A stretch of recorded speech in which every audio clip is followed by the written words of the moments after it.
Peace, HHDG. We are on another episode of HHDG Media, the podcast. And as always, big shout out to everyone that is watching the interviews. Let other people know about it, share it, like, comments. We definitely appreciate that. And to see some of these people in person when I go to events and to get their opinions is, I'm humbled by that. And we here at HHDG Media Inc. definitely appreciate that. We here for the culture. We here to spread music that's out there, the dope music, the artists, the illustrators. Everything that encompasses, hip hop culture. So it's not just musicians that we like to have on here. There's times we have owners, and we have some lineups of some artists that have done some album covers as well. So definitely stay tuned for that. And this is always made possible through our company, HHDG Media Inc., which is myself, Wiki, Rock Vader KB, T. Smith, Skelly Top, and the Mayor. As you can see on the bottom banner, you can go check out our website, hhdgmedia.com, for upcoming events, our merch, as well as music and some of our written interviews. For tonight, we have an artist repping Michigan who is definitely, when it comes to multi-talented, he has been displaying this quite often. And his love of comics, film, science fiction is all encompassed in his music. And the way he provides the imagery through his lyricism is definitely one that, as a fan like myself of comic books and certain magazines of science fiction and fantasy, he's on point with it. And that is what always gravitates most listeners into the music, is how you present it. And gotta have a certain charisma that keeps everyone in it and then wants them to hear more of it. But what he's done with his latest album that dropped on February 18th, called Arck Industries, is he basically created his own comic book in musical format. And to accompany that, he had a whole campaign which a lot of people can learn from, and we're going to dive into that. He not only has the prequel, which was an audio series that he put together before the actual album came together. There's also the audio book, and there's also physicals like this that you can go and order. So we definitely gonna dive into that. And also I want to know a little bit about like I said, multi-talented, some of his other skills, like good guitar work, visual artist, and I just showed you the book, so an author now. So definitely got a lot to talk about and find out, how he came to be the person he is now. So without further ado, I'd like to introduce Alex Arck. What's up? Peace. How you doing? Good. How you doing? Doing good. It's good to finally chat. I want to appreciate that intro, by the way. You're welcome. Definitely. It's always good to see someone passionate about what they do. And not everyone is good at multiple things, but when you are and you find out how well you are at others, and maybe even push yourself a little further to hone those skills even better, it's definitely appreciated when you see it, the finalization of everything. Right. Yeah, it's I don't know. I feel like I get an idea in my head and I just kind of have to do it. And it doesn't matter if it's something I haven't tried before. Like it'll just kind of bug me until I figure it out. Hmm. So, which is good. It leads to a lot of different things, but then it also, it's hard it's hard to have a whole bunch of different interests like that and have your attention split all the time. But I kind of just focus on things if it's bugging me like that. If it's something where I'm like, I have this idea and I need it to exist. Yeah, I need to hold this book or I need to see this video or whatever it is. understood. Now, being that I listened to a few things that you mentioned online. Um, like you said, you always have ideas going on. Have you always been like that since a child? That you always had like so many things on your mind like that, trying to get them out?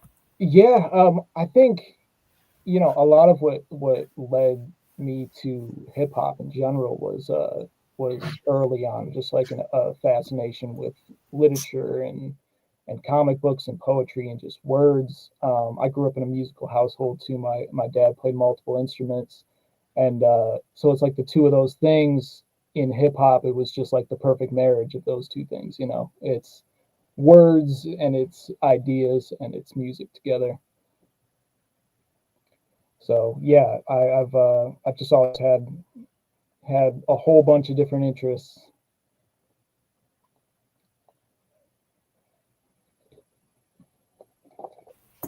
Got you. Sorry about that. No Now, worries. with that being said, you said that having all those ideas in your mind all the time caused you to have a lot of insomnia. Yeah, yeah, definitely. Insomnia was a huge issue growing up. Honestly, it's not something that I really worked out until probably the last few years. I feel like I have a good handle on it now, but man, when I was like a teenager and even young adult, like it was rough. Like I'd be up till 4 or 5 in the morning and just couldn't shut it off really. I don't know. It's like a type of ADHD. I don't know really what it is, but Mm. it took a while to figure out for sure. Well, I will say this, being that you are an MC and also a writer, those are two great ways to, help get it out. But you have three key things that you mentioned that really helped you along this journey to, is it okay to say rid the insomnia? Yeah, I would say at this point, yeah. Okay. So this might help others. So let's go through those three things. Okay. Yeah, I know I did a video about this. I'm trying to remember the bullet points from that. Okay. The But first one was you said reading fiction. yeah, okay. So that's honestly that's probably the biggest one of all is I can't do anything at night other than read fiction. And honestly, comic books are great because you get the visual component too, but to me it's just it's like it's similar to your dreams, right? Like all your dreams are like an abstract story.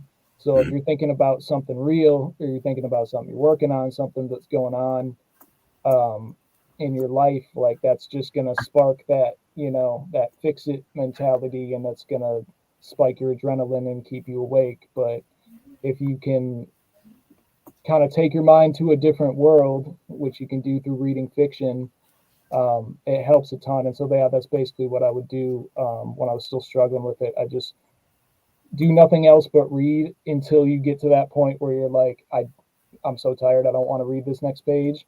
And then also kind of continue that in your head afterwards. So when you put the book down, like whatever characters I was just reading about, I'll kind of continue the story. Like I'll just make stuff up, but it's it keeps you in that fiction kind of realm. And then I just feel like that bridges the gap to falling asleep and dreaming and all that.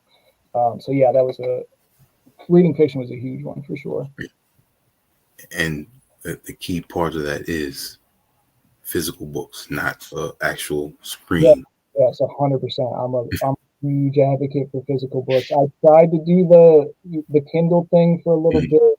They even have it. they have it where it does the blue light blocking, so it's not as bad, and that helps. But I don't know. There's just still something about having the physical book in your hand to me, Yeah, you especially can't beat it. yeah, especially as an insomniac here. Yeah, Yeah. and there's studies out there that say, having that's the light from the screen is almost tricking your mind into thinking that Right. it's still Yep. time to be awake, Yes. almost as if it That. was the sunlight outside and everything. Mm-hmm. Yeah. Yeah. You think like way back we wouldn't have had that. The sun goes down and there's nothing you can stare at that mimics the sunlight like that. So yeah, that's a big one. I know some people with insomnia do like the blue light blocking glasses when they work and stuff. I never really got into all that, Mhm. but just avoiding screens at night, that was enough to help. Yeah. Yeah. Being that I work in IT, these glasses right have the blue light. Oh, do you have the blue light on? Okay, well, Yeah. there you go. There you Yeah. go. All right. Yeah. So the second one was the temperature drop. Saying that Yeah. it drops a few degrees, it helps to put the Yep. body. So, man, I know in my video I quote the person who I got this from too, and I can't remember his name right now, but he's a scientist who studies sleep. But Matthew he was, Walker. yep, you're on top of it. Did your homework. Matthew Walker, right. So he said that your body temperature has to drop a certain amount to fall asleep, and it tries to do it naturally. But if you can help that process, and specifically help that process as you're going to sleep, that helps a ton. So yeah, I heard that, and then I got like a window AC unit so that I Mhm. could specifically in my bedroom drop the temperature like right as I was going to sleep, because you can mess with the thermostat or whatever, but having control like that, so like as I was at that point, then I kick it on and actually control. They have other stuff now too that I haven't even messed with. They have like toppers for your bed that plug in that like actually change the temperature of the bed and stuff. Okay. Yeah, there's all kinds of stuff you can get, but for me, the window unit was enough to help for sure. Yeah, there's nothing worse than sleeping in the heat. That study is interesting because, see, I'm the type of person, I like to sleep with a blanket almost Okay, all year long, and um, I was gifted a weighted blanket because they say that helps, with the sleeping as well. okay, So when I read your three key components to helping with the insomnia, I found that interesting. So I looked up Matthew Walker to see yeah, more about that study.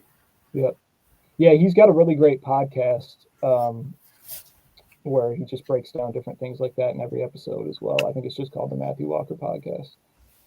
But yeah, that was a helper as well for sure. Very, very interesting.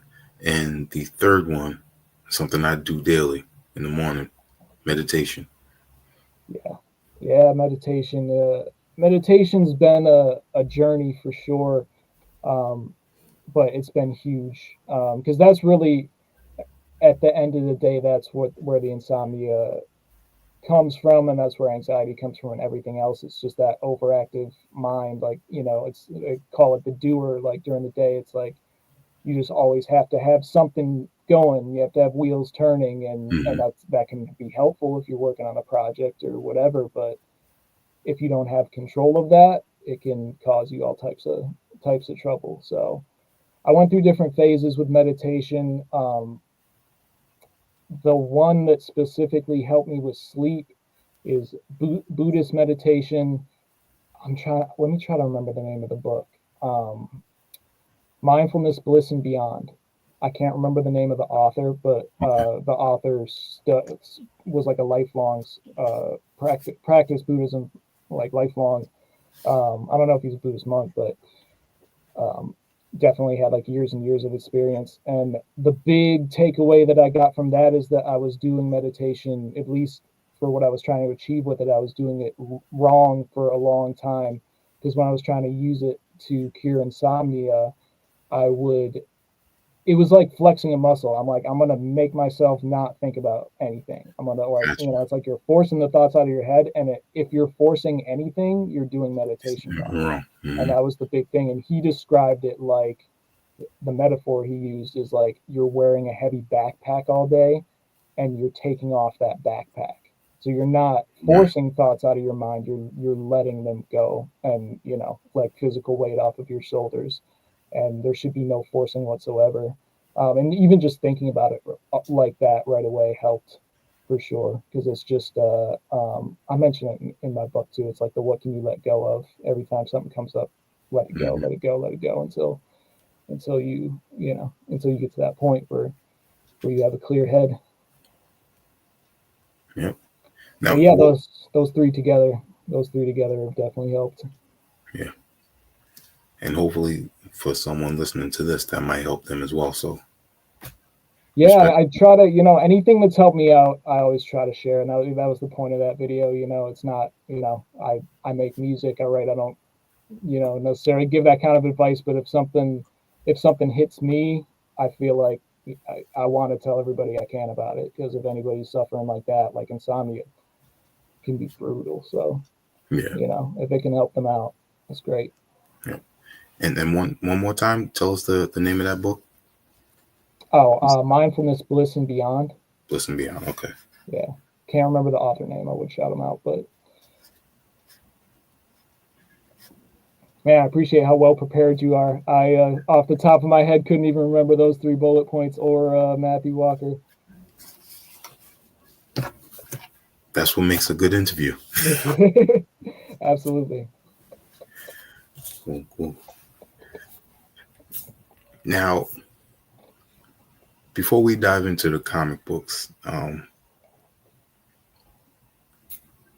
were you a child that did write when you were younger? That did right. Yeah, any type of writing. Yeah. I tried to do when I was a kid. I tried to do short stories, and stuff like that. And then I started writing lyrics probably around like 13, 14, so more like teenager. Okay. Um, yeah, it was tough because as a young kid, I had like mild dyslexia, so it took a while to get over that, to like really get deep into like reading and writing. Hmm. But it's just kind of exposure to it. When you have stuff that you're excited about, I'm like, I couldn't read a textbook, but I could read a comic book, front to back. But yeah, I don't think I really started writing until really, yeah, until I like fell in love with hip hop as like a young teen, like 13, um, something like that. And the spoken word aspect of it too. I got really into poetry and spoken word artists, and it was just kind of something. I was super introverted growing up, and Hmm. so it was kind of just like a private labor of love thing that I would do and not really like share it all. But yeah, I always had a notebook with me, and that was usually what I was doing in class, would be either drawing or writing, and not paying attention to what I should have been paying attention to. Um, yeah, All right. Very nice. Now, you mentioned family being musicians. Is that how you got into playing the guitar? yeah. Um, Came from a musical background for sure. Yeah, shout out to my dad. He got me my first guitar when I started playing guitar at 6 years old. Nice. And he played in bands in like the 70s and 80s, and multi multiple instruments. I think he played guitar, bass, and Mhm. keyboards at one point. So they used to practice at he had one band that used to practice at my house. I remember sitting at the top of the stairs as a kid, just like soaking up the music and stuff. And yeah, it was just something that was always around. Very nice. little things like that we pick up from, either our parents or, someone older, like older cousin or aunts, uncles, grandparents, that, sticks with us, and we develop that skill as well, which partially is also naturally because, that's just how it is sometimes with genetics. Yeah. It's wild. How I feel like you just kind of have things in your blood a little bit. I found out I had it on both sides actually. I thought it was the music was just my dad's side because it was him and his brother is actually a classical upright bass player and was Oh the wow. conductor for the Detroit Symphony for a little while. So I thought that was just on that side, but I actually found out that there was one musician on my mom's side, my great uncle, and he was like a folk singer and played acoustic guitar and stuff. I didn't really know much about it until way later on. So yeah, it's just cool to see those things pop up. Very nice. Hmm.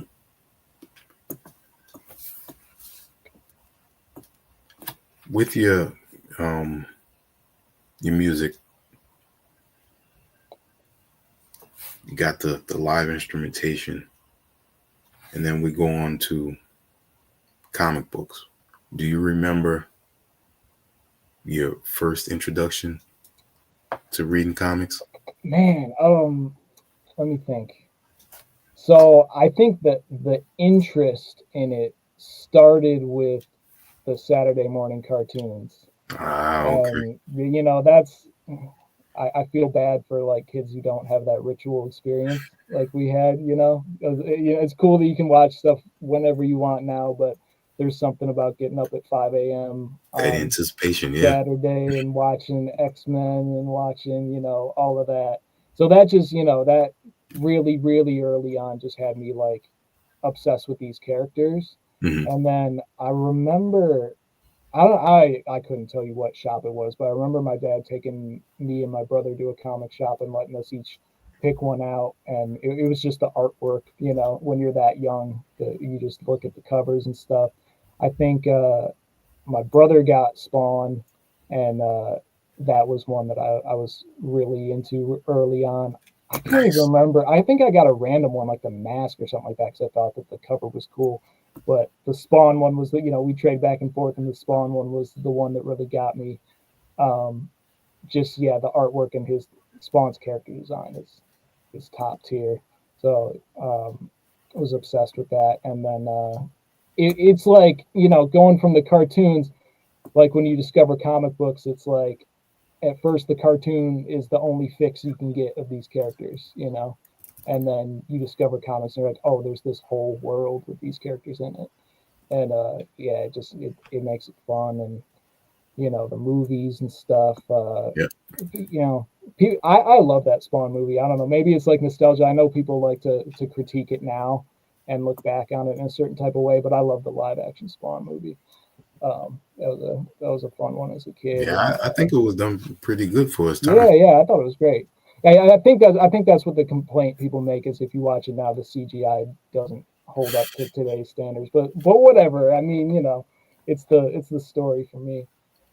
And even the animated series done by, which was Yeah, what I think that was on HBO, right? That was that HBO might back then? yeah that might have been like that might be like the best Spawn thing out there. I think like yeah, that was really really well done.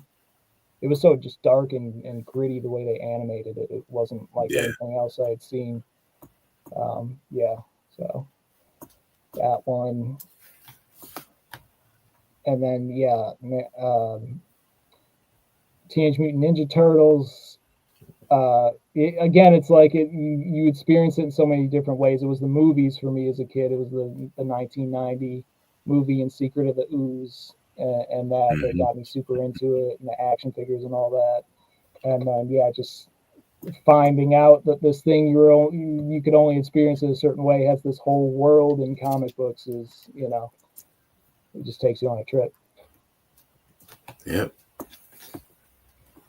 So So now that we spoke about your introduction to comics, what is what hip hop group or artist was one of the early influences for you or So, introduction? the biggest, I guess, like life changing one in terms of influence for me is Del the Funky Homo Sapien and hieroglyphics, and that's what got me on to underground hip hop, which is what made me fall in love with it. Like I was, real young. I'm talking like 10, 11, 12, whatever. Like I liked rap as soon as I heard it, but especially back then because you didn't have streaming or anything, Yeah, and you're a kid. Like all you hear is what music videos are on or what's on the radio or whatever. And there was some good stuff at that time, but it wasn't. When I heard that, it was one of my cousins gave me a copy of a CD of Both Sides of the Brain by Dell, and I listened to that front to back just over and over again. Like I hadn't heard anybody rap like that before. Like he was mm, rapping about video games and like Deltron 3030 was like the first like concept album that like blew my mind. Like it just and then that opened up that rabbit hole of then getting into hieroglyphics and getting into like Def Jux and all that really good underground stuff that was happening at the time. absolutely. Yeah. Now, were you familiar with MF Doom when he was part of when KMD was making music, or was it after? It was after. So I knew him as Doom, and then after falling in love with everything that was MF Doom, you dive back and you do the history. Yeah, Yeah, and then I listened to all that. But yeah, I definitely discovered him as Doom first. Yeah, he was another one early on. I mean, that's the goat. Like you can't, especially if you're like us in the comic books, the way he put that whole persona together and the yeah, three just different amazing. personalities. Like he's just a genius, you know. Um, so yeah, it's fun. That was kind of the fun thing about finding out about artists a little bit later on is because then you can go dive back into all their early work and follow the whole trail of how they got to where they were at when you fell in love with them. Nice, nice. Hmm. Now, are you originally from Detroit, or is that the one of the area that you grew up? No, I grew up about 35 minutes away Okay. from Detroit. Yeah, just suburbs of Michigan, out a little ways outside Detroit. I Hmm. feel like, especially hip hop artists, they love to claim Detroit because that's what everybody from outside of Michigan knows. They don't know whatever random city you're from, but they know Detroit. But Yeah, yeah, I find that to be a little corny when they didn't actually grow up there. But they, I definitely feel a connection with it in the sense that you're close enough. I was going down there and going to shows all the time and whatnot. Being from a city like that, and just the amount of talent that's in Detroit is ridiculous. So it's just you have to be influenced by it if you're anywhere around it. yeah. Hmm. Now let's talk about anime.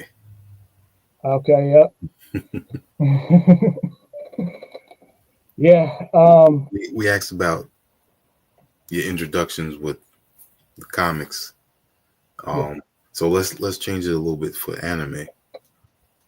What is one of the standout anime that you've seen, whether it be a film or a series, that not too many people talk about? Oh, so like a deeper cut that doesn't get talked about as much. Man, it's not that long, uh, but I love Parasite. Okay. Yeah. Anyone who's like a sci-fi or like a sci-fi horror fan, you got to check out Parasite. It's just the writing in it is so good, and it's kind of got it almost reminds me of Venom a little bit, where Hmm. he's got the symbiote that's talking to him, and he has Yep. this strange relationship where like they'd kill each other, like they'd get rid of each other if they could, but they're stuck in this predicament. Like Yeah, that one was really really good. Yeah, I feel like it gets slept on a little bit. I don't hear people talk about it too often, especially lately. Yeah, But not too many people talk about it. And did you see the live version? That it wasn't directly. no, okay, so yeah, I saw a trailer for this, but I haven't watched it yet. It looked Yeah, wild. it was Like pretty good. the way they were animating like the hand and stuff, it looked Yeah, crazy to me. it turned out pretty good. Yeah. And if you do get to watch it, I love how they ended it. It was Oh great. yeah. It was a great cliffhanger. Is it does it follow the anime or do they kind of take it in a new direction? It doesn't follow anime. It's like a Okay. completely Okay. different Okay. story. I But gotta watch this. I'm not going to give it away. I'm just going to Okay. say it's a great cliffhanger. Yeah. Nice. Yeah, I definitely have to check that out.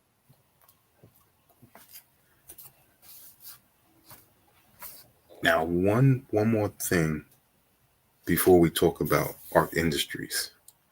I think it was 2022. Absurd Hero Yep. was because I tried to see if I could find anything else. But was that your first official album? Yeah, first official solo release. Yeah, like I said, I've been making music for forever, and I was a guitarist too. I played in bands and stuff like that, but I just never put out my own. I was just in my own way for a long time with it. I feel like, Hmm. and yeah, and just didn't. I also was like very self-critical for a long time, and it made it tough. Like I would make whole things and then just not put them out because whatever reason, especially when you're comparing yourself against these artists that you consider to be like the greatest, it's tough not to be really really self-critical. And I think it was is that combined with just the introversion growing up. I'm just like I love writing and I love doing this thing, and until it feels right to me, I'm just gonna do it. I'm just gonna keep it to myself. And at the time I made that, I was just getting out of a group project, and it just felt like it was finally the right time. I'm like, if I'm gonna keep making music, I'm gonna do this thing that's been in my head forever. So yeah, Absurd Hero was the first public release. All right, and tell us a little bit about the producer and engineer Andy Custom. Yeah, really, really close friend of mine. We've been in several different projects together. He's a wizard on Pro Tools and really great guitar player as well. Um, and so a lot of the production would either be a beat that he had, a beat that I had, but most of it would be collaborative sessions where we sit in the same room and hammer it out.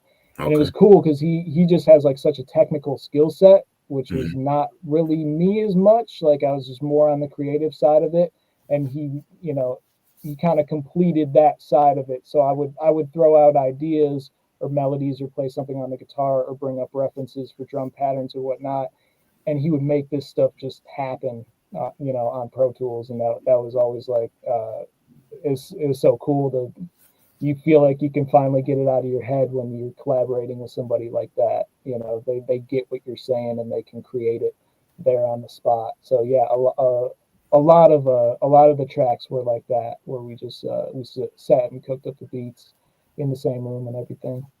Okay. Very nice. Now, I want to give the people some visuals. So you have a video for Cycle on Repeat. So Yep. before I play that, give us a brief description of the music video. Man, so that was the first like big undertaking video that I did, and like I mentioned at the beginning when we first started talking, it was just one of those ideas in your head where I'm like, I have to figure out how to do this now. Hmm. I have no idea how I'm going to do that, but I have to. And that idea, that spawned so much. The whole Arc Industries book and everything that we get into later was kind of started with that idea. But the thing was, you know, the song is about, you know, never feeling like you have enough time and just like constantly grinding. And I'm like, I want to show this in an abstract kind of way. So I'm like, what if I'm building robotic versions of myself to like do all this stuff so that I can maximize my time? And like that was the concept. And then I had to visually figure out a way to put that together. But that was, I'm glad I stuck with it because that was, I learned so much about videography from forcing myself to make that video, and then that led into the stuff that followed it. Okay. All right. So let's check it out. I have not watched this in a while.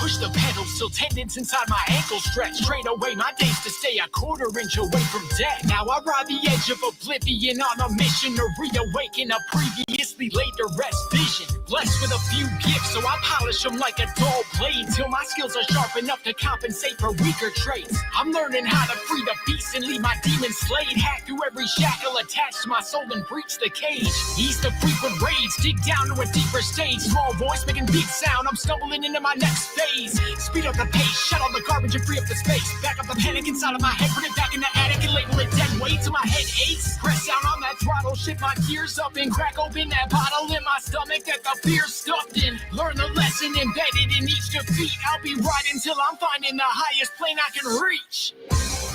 I'm just trying to make the gears turn, put my time in the fire and watch the years burn. I'm just taking it slow, still practicing my patience on the way to the throne it goes. I'm just trying to keep the lights on, carving out the late night hours when I can write songs. I'm just slaying the beast, wake up every morning like psychoactive.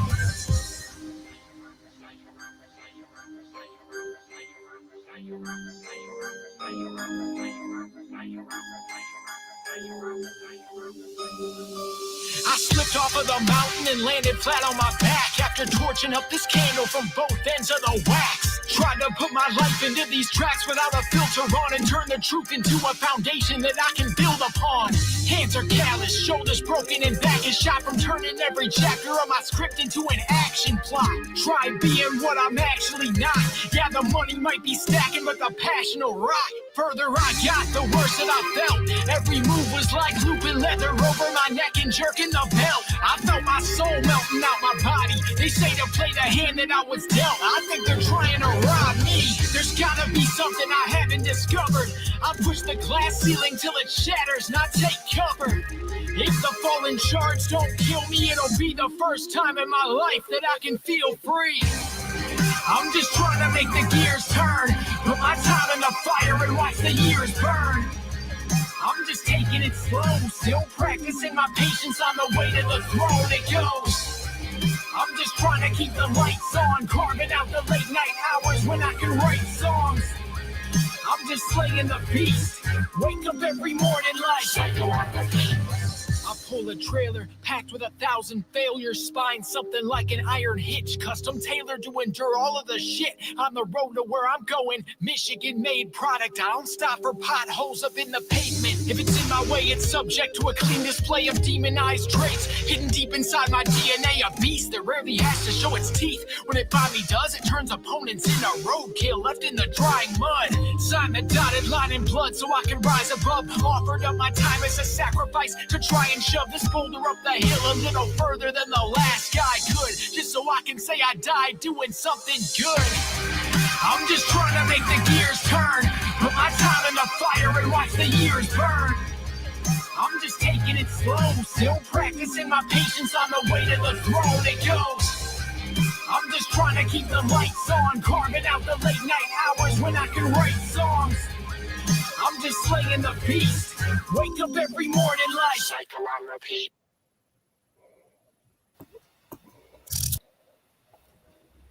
That's it. I have not watched that in a minute. A lot of filming those scenes coming back to me.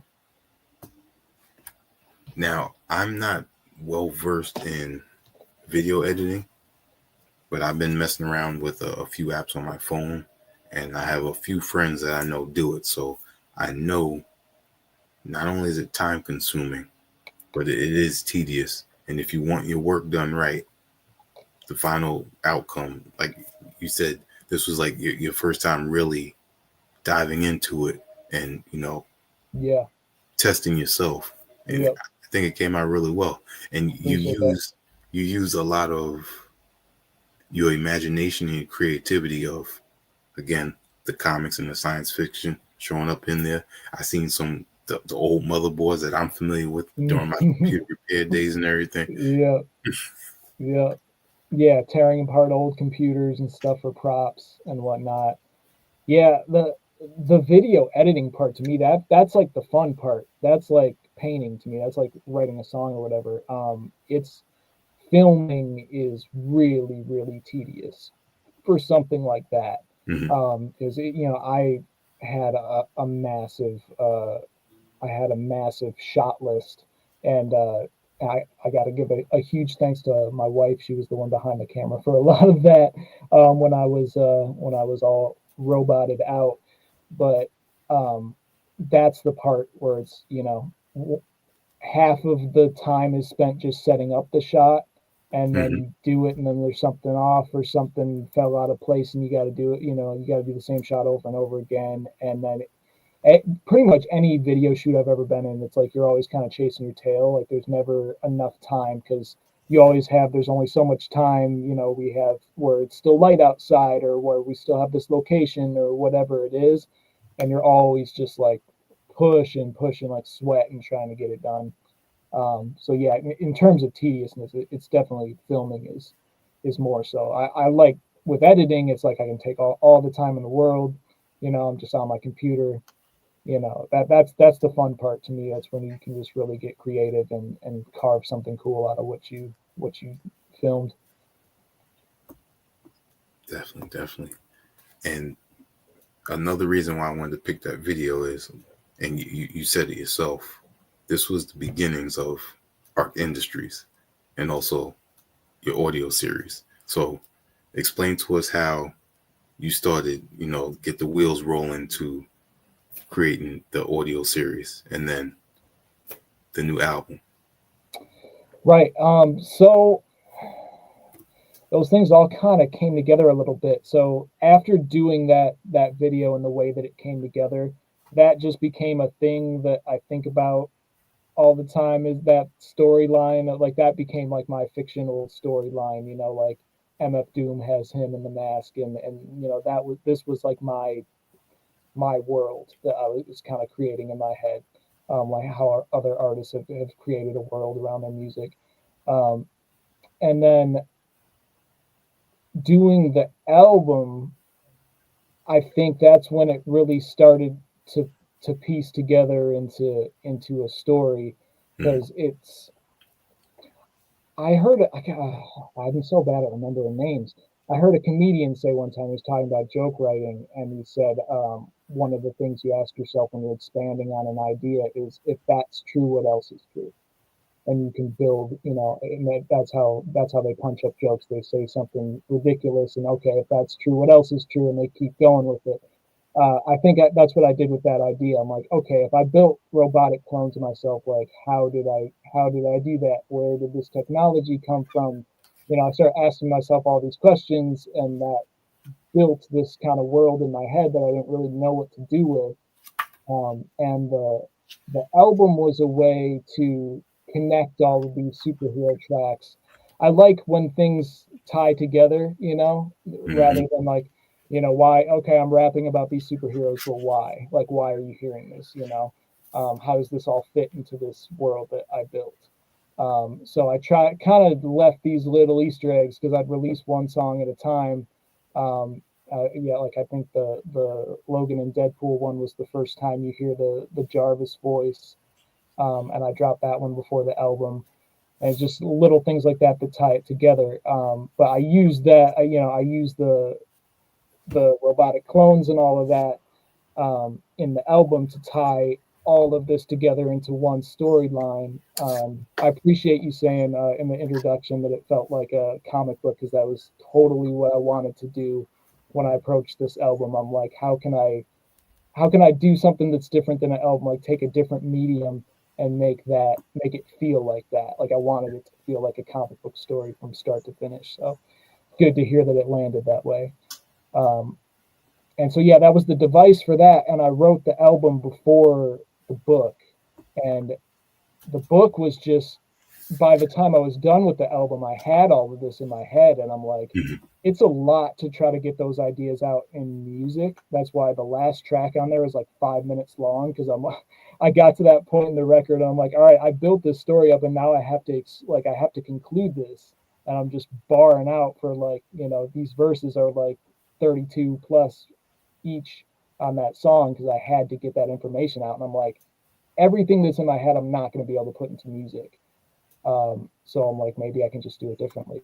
And at first, the book like happened by accident. I feel like it just kept expanding on itself because originally what I was going to do, I wanted to, anybody can stream music now, and I feel like if somebody's going to go out of their way to actually purchase something, like I want to give them a little extra because they don't have to do that. So my idea is that's what the book was going to be. I was just going to do a really short story. I'm talking about like 10 pages or something. I was going to do like a PDF.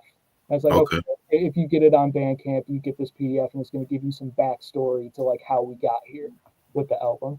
But I started I had written little things. Like I think we talked about early on, like little short stories earlier on, or like when I was in high school, I had a creative writing class and did like a very short story, but nothing, that's what I thought this was going to be. And then when I got into it, I'm like, I'm not going to, like, I have to keep going or I'm not going to be able to conclude this. And it just kept getting longer and longer.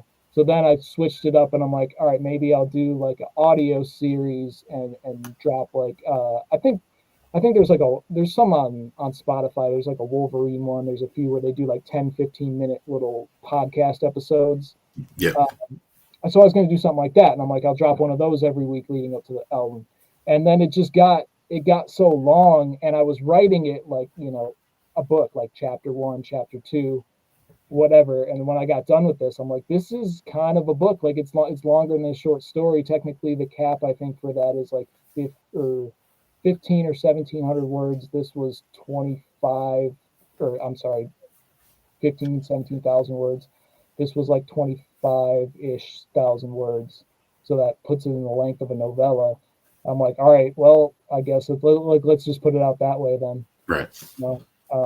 And then, so I was still able to do audio because a lot of people like to listen to it who aren't necessarily going to take the time to read a book. Not everybody reads like that. And I know even I love books, but I still listen to a lot of audiobooks too. So it's just a cool, another way to put it out.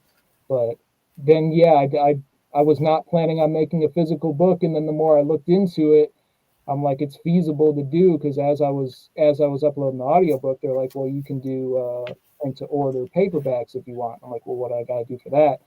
Just upload the text and set it all, just things that I could figure out, That's amazing. It's just little steps, like things I could figure out. So I'm like, all right, it's not, why not?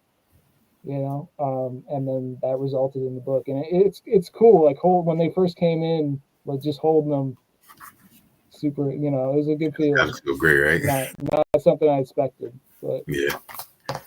But I mean, I have to give you a lot of credit because your whole rollout from the book, the audiobook, and the album, everything all came together proper. And a key thing that a lot of artists do not do, and I'm going to say this a lot, you have your one-stop shop link, which I put in the comments, and I'm going to put that up right now, where you can go there, and that's where you can go and reach everything. Everything, yep. Yeah. Yeah, because I found, especially now, like people really have their preferred platform that they use, and it's a deterrent if you show them something else that they're not familiar with. Yeah. And that's why, first of all, I put it everywhere. Like you can get the book on Amazon, or you can get the audiobook on Audible, or you can listen to it on Spotify. I put it everywhere, so no matter what your preferred platform is, there's no friction there. And then having that all together, it's just kind of a one-stop, like you said, a one-stop shop. So yeah, it's great, man. It's great. Fine. And my book came in yesterday. So yeah, I was not expecting you to have that. That's cool that you got it already. That was really quick. That makes me happy that they're shipping that fast. Yep. Did you get it from Amazon or? Yeah, I got it from Amazon. Okay, because I have another service where I can sell it on my website, but it seems to be a lot slower. So that's probably the place to get it right now. Okay. Yeah. So while we were watching Cycle on repeat, I was thinking of chapter 3, Mail Day. Yeah. When yeah. And came in and everything, and then it was explaining the steps. Yeah. Seeing you build it. It's the Easter eggs. I was really trying to do. I try to do that with everything. If it's songs, music videos, even some of my TikToks and Instagram videos and stuff, they'll have little things that tie together, and that this concept sparked off of the Cycle on Repeat video. So I'm like, I gotta put some references in there. And the Mail Day chapter is basically, that's what you're seeing. You're seeing a little blip of that in that music video. And then I think I reference it again at the end with the smoothie. Yeah. Yeah, little things like that. I just have to tie it back in. And then even like the TMNT video has a reference to the Power Stone at the end, and that's just I try anytime I get the opportunity to put a little something in there, because I love it. Really comes from just being a fan. Like I love when artists do that, where it's like you get a little bit more out of it. I honestly so we met through Hero and Novelist. Shout out to them. Big shout out to the whole SWAT. Yeah. And the Discord. Incredible community really they made there. Probably the best online community I've found. But I agree. I bring him up to say, he does that. And so when you listen to the podcast, so their most recent album, Cyberpunk Rhapsody, when you listen to the podcast, you get things from Novelist's lyrics that you wouldn't have gotten otherwise.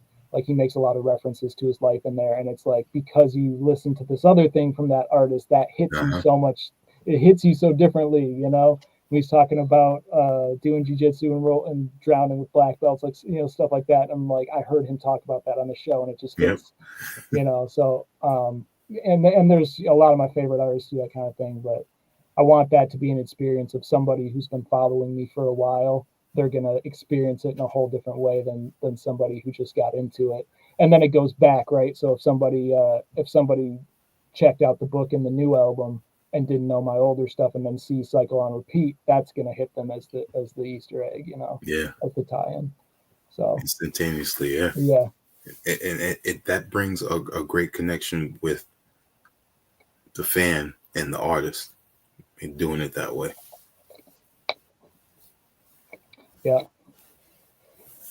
It just adds something. Yep. Now, with Cycle on Repeat being introduction for you with the filming, what got you into filming, and what keeps your passion going with it? So I have a bit of a background in that. So I do photography and and video professionally. My wife and I, so my wife is a career photographer and we shoot weddings together, and I've done some wedding video stuff. And I've also done some video stuff for businesses here and there, like freelance.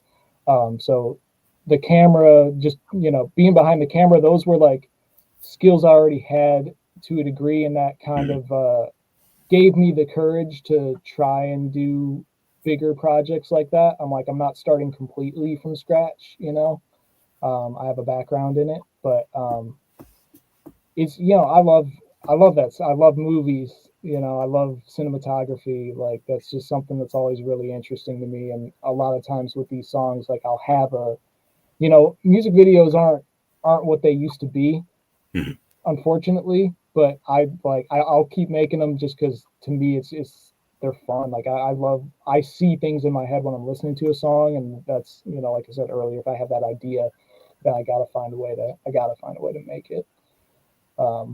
Yeah, but some of the bigger projects, like, like the stop motion video, that having that photography background is like what made me think that was even going to be possible. And then it ended up being way harder than I thought. But yeah, it helps to at least know. It helps to know your way around the camera a little bit. Yeah, that video we'll definitely show that, shortly. But I want to also talk about stop motion, because there's a few Instagram pages that I follow that they do it with action figures, and it just I'm amazed at what they're capable of doing. There's some people where that's their whole thing. They're doing insane things. Like, yeah, it's amazing. Yeah, stop motions, it was a lot of fun doing that project, but it was also probably, we were talking about like tedious filming. One of the most torturous processes was, like, it was a lot of fun to edit, and setting up the scenes was fun because you kind of get to play God in a little bit of a way. Like, to do those same things with real people, I would need like a Hollywood budget. But the fact that I'm working with a 7-inch action figure, I can have a giant light behind him, or I can do anything with it. So that was a lot of fun. But man, like, just the meat and potatoes of it is kind of torturous. You're literally just sitting there making a tiny motion, getting the picture, making a tiny motion for hours doing that. And I think by the time I realized how much work it was going to be, I was already so deep in the project that I didn't want to stop. But that was one I really, like, early on, I'm like, maybe I shouldn't do this. Like, maybe this is not going to be worth the time put in. I'm glad I stuck it out, because I'm like, it's there and it's going to be around forever. So I'm glad I stuck it out with it. But man, yeah, it was a lot. I don't know if I would do, I've done little ones since then, like little like if you listen to Logan and Deadpool on Spotify, there's a little 8-second canvas that's stop motion. I might do little stuff like that. I don't think I would ever do like a film like that again, because it's fun, but it's torturous at the same time. So overall, for the entire video that you created, how many days did you put in? Days, weeks, months? I would say it was the main focus project. So basically, like, spending all my free time on it for about 4 months to get it done from like start to finish. It was I felt like I was losing my mind a little bit. But again, it's one of those things, you get so deep in it that you don't want to stop. Like, if I lost the last week or two if I quit now. So I'm like, I'm in too deep and I have to keep going with it. Man, the first, a little horror story with it, the first day that I really got into filming, I was able to start doing it faster, like, as I got into the process. Early on, it was going so slow because I was still learning everything. Yeah. But I did like an 8-hour session, like a full day, on like the first 10 seconds of it. And then I put it together, and I didn't have their weapons on them. So, like, I didn't have Leo's swords on his back and stuff like that. And they needed to have them for the continuity in the next scene. I had to scrap it all that whole day. And then I'm all right, tomorrow I'm going to set up again from the first frame and do it again. So I didn't make that mistake again. But that's the kind of, that's the kind of tediousness you're working with stop motion. Like, and I know the guys who do it, the pros who are doing it, they have teams who are paying attention to that stuff. I'm just by myself working on it. But yeah, it was a lot. Yeah, again, it was good learning. That's something I try to think about with these projects too. Like, if it's worth doing or not, is like, what am I going to learn from it? And I definitely learned a lot of, from photography and lighting and editing. There was a lot I learned from the project. So it's not like in my head, I'm like, all right, I just spent 4 months on one video. Like, that's insane. But the process taught me a lot. So it makes it more worth it. Definitely. So we're gonna go and watch this video, this work of art. It's definitely worth checking out. Stop motion, featuring novelists. Once again, salute to Novelist and Hero, Swordcast. Yeah, man. And the track is TMNT. Sorry, I meant to mention that. Here we go. Leonardo, Raphael, you must set aside your differences and learn to work together as one. Namesake of a Renaissance artist, the team captain, balance in every action, wisdom inside his captions, commitment to his craft, a quest to achieve mastery. Blue bandana, 2 blades, he came to cancel these villains of the night, make him cower to green giants, fighting beside his right hand man, though he's defiant. Cold-blooded tyrant of the crew with 2 side tips, truly a loose cannon, likely to choose violence. Step to the Hamato, he's quick to provide atonement. Mask the same color that's spilling from his opponents. Toughest known ninja, but can't do it alone. Gotta master a strategy that's keeping him in the zone. If you're thinking you can prey on the innocent, keep your head low and your eyes open the sewer lids. Reptilian mutants coming for justice. Catch a nunchuck in the gut, calling your bluff quick. Partying deep beneath of the city streets, clogging arteries with pepperoni and extra cheese. Work hard, fighting to shine a light in the dark. Play hard, turning the sewer into a skate park. Donatello, Michelangelo, you must embrace your unique abilities. Allow your weaknesses to become your strength. In battle, he wields a bow staff. Any weaknesses will be exposed fast. Scientist's mind shows him the path. Takes a backseat to computer hack when it's necessary. Purple ties dangling down the back of the shell. He carries one more soldier, and the team is complete. The young one knocking opponents off of their feet with a nunchuck swing to the shin, sweeping their legs out. That's focus, but that's overshadowed by his battle shout. Strong as his energy is unmatched. Orange rag fastened around the back of his head. That's 4 Ninja Turtles attacking you as a unit. Any villain in a city with sewers, it's best that you quit. If you're thinking you can prey on the innocent, keep your head low and your eyes open the sewer lids. Reptilian mutants coming for justice. Catch a nunchuck in the gut, calling your bluff quick. Partying deep beneath of the city streets, clogging arteries with pepperoni and extra cheese. Work hard, fighting to shine a light in the dark. Play hard, turning the sewer into a skate park. You have done well, my sons. The time has come that I must join you in battle.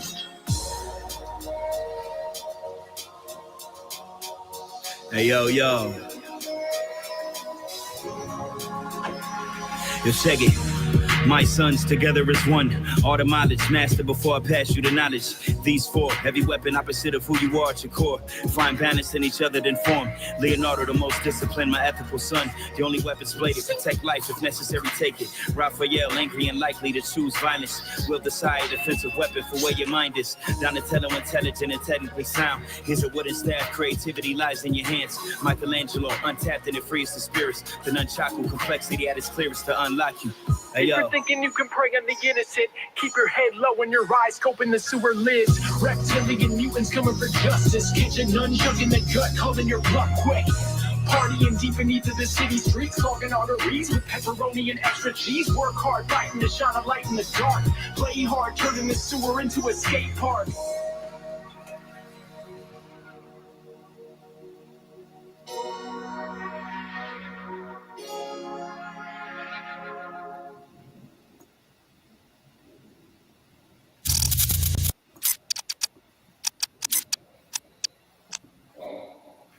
Yeah. That's it, man. That was nice, man. I haven't listened to that in a little while too. Gotta give again, got to give novelists his flowers on that verse. Yes, Summing indeed. up the reason why Splinter gave each of the turtles the weapons as like a counterpoint to their personality all in one verse was genius to me. Amazing work, man. Yeah, You know, that ability alone to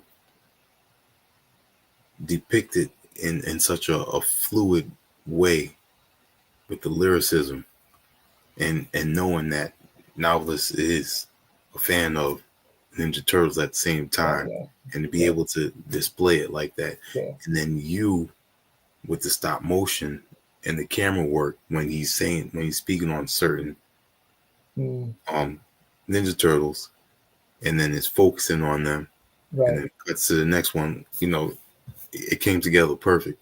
yeah. That's the fun stuff to me when you're doing editing. You know, you could just, all right, what's gonna turn this lyric into a moment?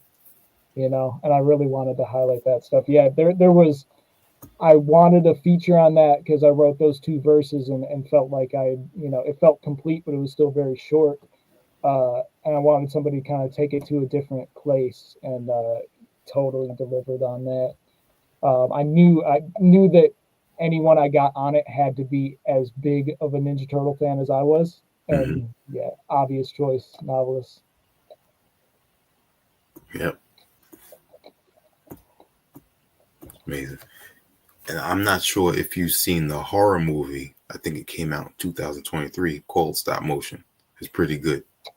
I don't know if I've seen that one. Around the time I was doing it, I was watching a bunch of different ones. I haven't seen that one. I'll have to check it out.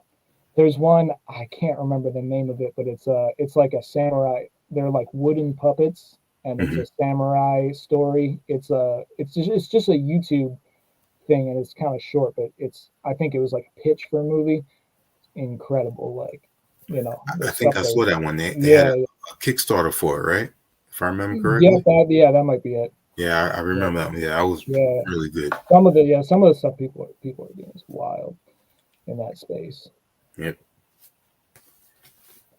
But yeah, it was a fun project. It's a learning experience for sure. definitely, definitely. So you, Alex, if you were to create your own biomechanical clones, I like this question already. at what point would you realize that this is the right thing to do, or how far should I go with my clones? Man, so I don't I don't want to necessarily spoil too much from the book, but Mhm. there is talking about doing a project and getting a lesson for it. Writing that was kind of like a bit of therapy for myself, and I kind of came to a conclusion through writing it. And I talk about uh, what do I call it in the book? The isolated mind technique. That was like personally out of writing that was one of the biggest things. Like I didn't have that wasn't an idea I had until I wrote it in the book, and then I'm like, it was kind of an aha moment. I'm Mhm. like, oh, this is, and the idea is, without giving too much out, is I'm splitting myself into these different clones, and I'm isolating parts of my personality and shutting off everything else, turning the volume up on one piece, turning the volume down on the rest. Yep. And when you do that, half of the frustration that you have when you're working on something really difficult is because you have the parts of your head that are not related to that thing talking to you. And if you can learn how to turn those down and just isolate the one, like the character Stoic in there, he just has, he can just have a singular focus on a task without any other chatter or noise, and that makes him so much more efficient.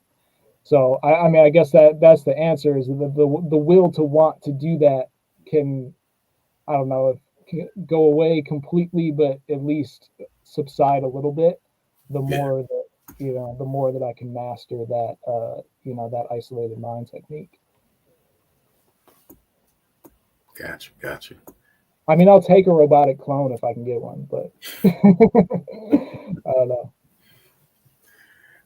You know, in almost everything that we watch, it never ends well. Yeah, right. It's never a good idea. And it's interesting. I just finished a few days ago watching the Apple TV series Dark Matter, and Mm, they talk about that with the multiverse. yeah. And I don't want to give too much away, but one of the guys wanted to swap lives because he thought that the other person of himself had a better life. So he wanted to Mm, enjoy that. yeah. It's crazy though. Yeah, that's that reminds me of like Everything Everywhere All at Once. If you Hmm. saw that one, yeah, it's just Yep. the, you know, it's the, you have a vision of what another life might be, but it's not, you know, it's not what you know, you're going to feel the same way in that almost if you don't have the appreciation for where you are, right? Indeed, indeed. Yep. Now in the Discord, I was asking you um, about the other guest feature on Arc Industries. Um, Jessica, that's the name? Oh, yeah, the voice actor. Yes. Yeah, on Into the Green specifically. Yep, shout out to Laura S. She from overseas too, in the Netherlands, I believe. Okay. So we did everything remotely. But yeah, that I wanted to originally, like, my idea was to sample something, to like find, you know, some eerie audio and sample it. But then I had the idea for those words, you know, that chant, and it kind of ties into some Swamp Thing lore. Man, that, you know, that track is one of my favorites on the record because I'm a huge Swamp Thing nerd. The Alan Moore saga, Swamp Thing comics, probably my favorite comic series of all time. Um, and they talk about the green being the source that connects all plant life, the red Hmm. being humans, and then black being death. So I had those lyrics in my head, and I'm like, all right, I need, you know, I still want this spooky kind of horror movie sound, but I need these words. So I went and looked for voice actors, and I found her. She specializes in horror, and she had some stuff out on YouTube and some examples, and it was just great. She had that, like, you know, Children of the Corn kind of just creepy like laughs and stuff. It was exactly what I was going for. So it took a little bit of back and forth to get it because she had only done like voiceover work, not really music. So like Yeah. describing the pace, like I would have to like record myself doing it and then be like, you know, kind of like this, and then have her try it out, and we'd go back and forth. But it came out. I love the way it came out. It sounds like a movie, which is what I wanted it. You know, I wanted it to have that old kind of creepy monster movie vibe. Yep. Yep. Definitely. Her voice is perfect for it too. Yeah. And to go with the eeriness, let's um let's talk about lucid dreams because I think this, you know, I knew about it, but I didn't really read too much into it until maybe about 2 years ago, Okay. and then really get a better understanding of real life perspective intertwining with, is it reality? Is it not reality? Yeah. Yep. So lucid dreaming's been a fascination of mine for a long time. I I was interested in it like way back when I was in high school. I don't even know how I got into it, but I was like reading up about it and stuff. And there are people, I never like mastered it to this point, but there's people who use it like a superpower, kind of like there's I've heard stories of like pro athletes that use it as like a, I would describe it as like a hyperbolic time chamber where they can like train Mhm. for like infinity hours because they, you know, they can control their dreams. So they set up this space for themselves, and then Yeah. they just train, and now they can train for, you know, if it's about how much time you put in, they can put crazy time in. And then some people use it to try and um try and get advice from like people that they wouldn't be able to talk to. And the idea there is that it's like your subconscious knows, like your subconscious is working on these things that you can't really access. And that's what it feels like to me. It's like it's like kind of like meditation. It's just a way to have like a deeper conversation with your subconscious. And I was at odds with the practice because of the insomnia. And I feel like that was why I never really got great at it too, because the books, if anyone's interested in it, there's a really, really good book called Exploring the World of Lucid Dreaming. And that like teaches you how to do it. But the practices are like, you have to be very militant about it to get good at it. Like if you're practicing all the time and doing the things they say to do, it'll start to happen. But as soon as you fall off, it takes a long time to get back on. And that's why I haven't mastered it like some of these people, because I'm just working on trying to fall asleep. I'm not, that was like the hard part to me, not like turning it into this whole thing with lucid dreaming. But I have practiced it a little bit, and I had some interesting experiences. I've had like melodies come to me in dreams that I ended up turning into beats and stuff. But I've never been able to do it on command like some people can. Yeah, it's interesting. Yep. That's like there's I was looking more into breathing techniques because I've been doing it for quite some time along with my meditation back decades once I started doing Taekwondo. Okay. So his name is Wim Hof. Oh yeah. Yep, I'm familiar. You familiar? And yep. his ability of intertwining your breathing techniques with your tolerance for. Yeah, isn't he the guy who like climbs up mountains and stuff with with no gear on and everything, and can withstand cold? And yeah, it's wild. Yeah, all that stuff's kind of fascinating to me. And that was the tie-in with the book. I've been inspired by media like that. Like there's a really good comic series called The Invisibles by and the thing in that one is all of the superheroes or whatever, their powers are like based or rooted in like spiritual practice kind of. They can astral project, or they can, their meditation or their focus gives them that ability. And that's just always really interesting to me, because it's kind of like the real life tie-in. We haven't seen anything like that, but there's people like Wim Hof out there, and there's people who can do extreme things, just using the power of their mind over matter. So I'm like, if I'm gonna create my own superpowers for this comic book world, it's gonna come from that place. Definitely agree.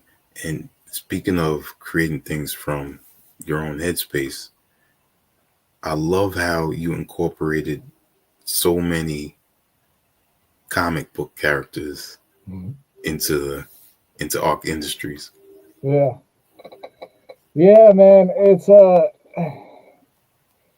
fun. Like, it just started out as fun, we talked about my previous album, Absurd Hero, and that one was very introspective.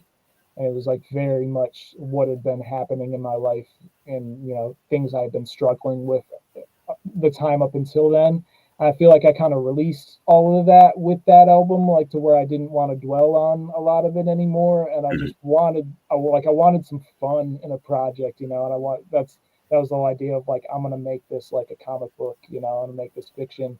And if I'm going to do that, I'm going to bring in some of my favorite characters and use it as an excuse to write about, Deadpool and Wolverine and, Swamp Thing and just nerd out on all of that stuff. So, and it wasn't like you just threw their names in at particular areas because it went with the rhyming. It actually is part of your story.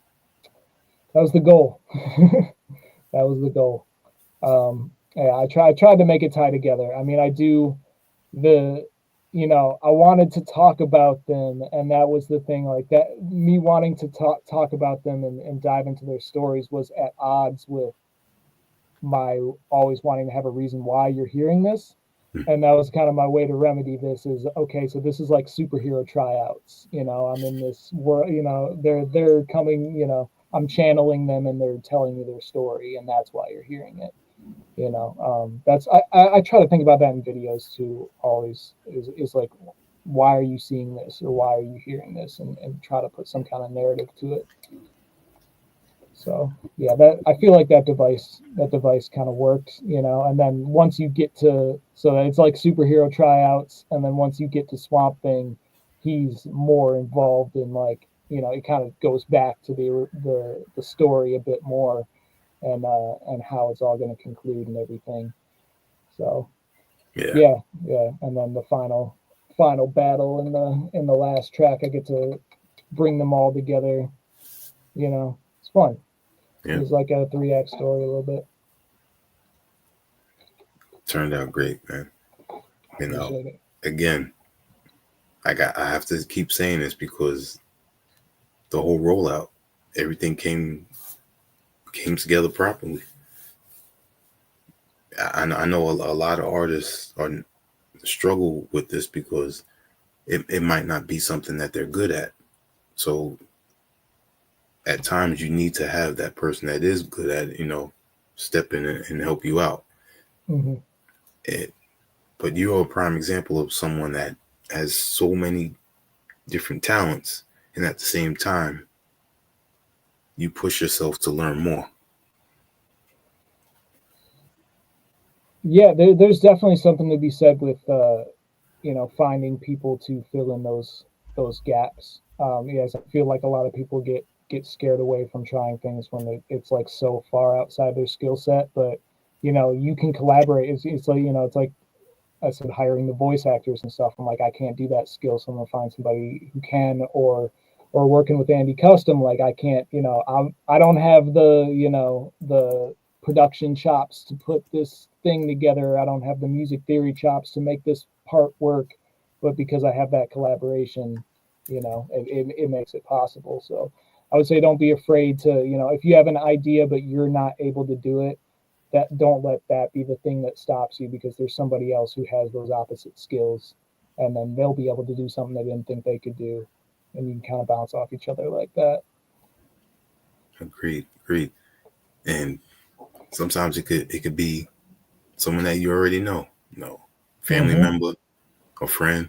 There's talents out there. Like with our HHDG media company, we all have our own talents, right? And it all forms together for us to properly keep this company going and keep pushing hip hop culture, because we have certain connections and that helps out. Yeah, and you gotta keep searching. I feel like with the internet now, like there's always a way to find somebody. And like we were talking about, the Discord where we met and everything, you find spaces like that, and you're like, I didn't know there were that many people who were all into, all felt the same way about the specific set of things. But you look hard enough and you find it. Yep, absolutely. Before we go, and thank you again for taking the time to speak with us. Absolutely, I appreciate it. One of the important things that I learned growing up, my uncle taught me how to DJ, so I've been around him with local artists creating music as well, and they always said you got to do the car test of the music. Yeah. So yeah. I see also that you are into car audio, and you did install of the subwoofer and amp. Yeah, that's a huge part of music production, I think, because you can have like the nicest studio, and that doesn't mean that it's going to sound good. Like, it might sound great in there, but it's not going to sound good in this person's car or on this person's earbuds. And man, me and the producer, we would go through a whole range. Like, every track would be the studio monitors, the headphones. We had a little cheap, I actually have some back there, but I had a little cheap, like $20 pair of computer speakers. Try it on that, see what that sounds like. Earbuds, the car, and then I put the sub in the car because it's people who have a system like that. I want to make sure it's hitting the way it needs to be hitting, and it's not, that's, you can't mix that way in a studio, because in a studio setting it's very controlled, whereas like in a car with a sub, it's like too much bass, but people want to listen to it with too much bass, so let's make it work there too. That's the goal, and that, I feel like that's the most tedious part about making music, is trying to make it sound good on everything. Is kind of a torturous process, but you never get it perfectly right. You just get it to the point. I feel like you get it to where you're like, you're just making minimal differences, and then you're like, all right, we gotta call it. At a certain point, you gotta call it and put it out and see what people think. Agreed. Yeah. And as always, I always ask this: the origin of your name, because albums Arck Industries. I'm thinking Stark Industries. Yeah. So. Yeah. So that actually I had the name Arck before that, and then I kind of just came up with the Arck Industries thing when I was trying to put it into a comic book world. But I break it down a little bit in the book, and Arck, spelled ARCK, is supposed to be the two different meanings of, or the two different spellings of Arck put together. So if you have ARC, it's like a story arc, and it's the path, the journey that you're going on. And then if you have ARK, it's like a place of refuge. It's like Noah's Ark, and that's what this whole art music thing has been to me. It's the path that leads you to that place of refuge. So, and that's somewhere you can always return to. That's kind of the origin of the misspelled Arck name. And it just so happened to work out like Stark Industries, so I played into that. But yeah. There it is. Mm-hmm. The album. Man, go ahead. Yeah. Man, I just want to say I really appreciate all of the homework that you did for this and just having me on here. Your whole platform with HHDG Media is, I love what you guys are doing. I think that there's so much more to a thriving underground scene than just artists and just people making music. Like people, covering media and amplifying these voices. And, I've discovered artists I didn't know about from your show. And That's great. You're, the way you interview is kind of like an art form. Like you were bringing up stuff that I forgot I put out. You definitely did the deep dive. So appreciate it. Definitely, man. I love hearing that, because I'm doing something right. And yeah, absolutely. At the same time, I'm helping keep this culture going the same way you are. Mm-hmm. Yeah, it's up to the people who love it to keep it alive, really, especially the way things are now, where there's so much out there, there's so much noise out there that you're trying to cut through, and so many people throwing extreme amounts of money at things to make something mainstream, while everything else kind of is, it's hard for things to break through that surface. So if you care about it and you love it, like it's up to us to keep pushing it. Words of wisdom right there. Definitely. Alex Arck, the album Arck Industries is out now. The book Arck Industries Origins is out now. And the link that I will put up once again is where you can go and find it and support that. And all of the DSPs are there as well. So definitely go tune in and check that out. Yeah. And you can also check out his previous work through his Bandcamp as well. Yeah, appreciate it. Yeah, check it out. So like we said earlier, it's on all your favorite, whatever your preferred platform is, it's out there. I don't know if I mentioned the bonus chapter too. I exclusively on Bandcamp and my website, I have a bonus chapter that takes place after the events of the album, and I think it adds a little something special. It adds a little like extra context to the whole story, so something worth checking out as well. There it is. I could ask you a lot more stuff, but I wanted to keep it concise, but at the same time varied. You know, being as our first time, I definitely look forward to having you back on here. Anytime, yeah. It was. I feel like we covered a lot of stuff, but yeah, we could, we could do a whole episode on some of these comic book series. I swear, like, there's endless things we could get into. So, yeah, anytime. Absolutely. Definitely. And right now, you let everyone know where they can go and reach out to you as well as support. Yep.